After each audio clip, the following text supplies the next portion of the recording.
Welcome to your first Pan-Commonwealth Forum as Secretary General. PCF5 is organized by the Commonwealth of Learning, whose mission is learning for development.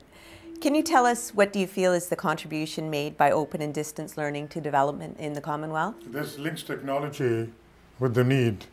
If you look at the statistics of what requires to be done, they're all very, very daunting statistics. It's very clear they cannot be done entirely by conventional ways. You need to think of avenues in which you can really get the results you want in a much more flexible, innovative, technological savvy way.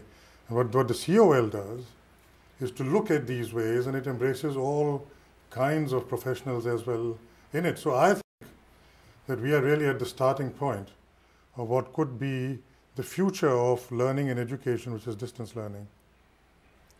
I understand there are over 700 delegates from 70 nations here. What do you feel is the Commonwealth factor, the spirit that brings together so many different people from across the world to address a common theme? There's a very strong sense of commonality and togetherness and participativeness in Commonwealth countries. And they have a very long history of working and acting together in their ministerial meetings, in their summits, of course, in officials levels meetings, in all kinds of ways. It's a very cultured and a very warm club which feels, and by working together, they can learn a lot from each other, best practices, and get a lot of synergy out of them. I have sensed it a lot. It's a very natural group to be meeting and discussing future challenges. Let's talk a little bit about the role of young people. In your first few months as Secretary General, you've spoken about the need for the Commonwealth to engage more effectively with young people. What would you like delegates to consider as they address the theme of children and young people at this forum? The basic point I've made is that the children, the younger people, are going to inherit the century. They're going to see it through. They are the ones who have to find the answers to all the problems that have accumulated over the last so many decades. So they must be empowered to be able to solve them. So what I would say is that let us not be patronizing towards young people. Let us not look at them simply as a population segment.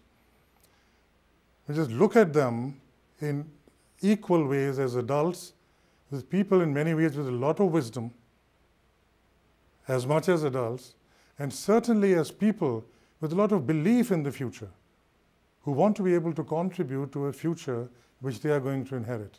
We need a change in the mindset in which we look at young people, and those people engaged in education are the best equipped to give that message. Mm-hmm. Finally, 2009 will be a big year for the Commonwealth. CHOGM comes around again. The education ministers hold their 50th anniversary meeting, and it's the 60th anniversary of the formation of the Commonwealth itself. Given that PCF5 is one of the last major Commonwealth meetings before 2009, what is your message to the forum? Well, we've had many celebrations of anniversaries. I mentioned some of them. Every anniversary is an occasion for us to take stock of where we are. And every time we do that, we of course realize we're in a different world.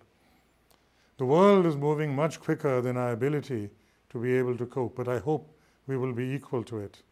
So my message would be that let us be confident that we can get over all the challenges before us, but let us be flexible, innovative, open, and use all the means available to us to do it. Thank you. Thank you.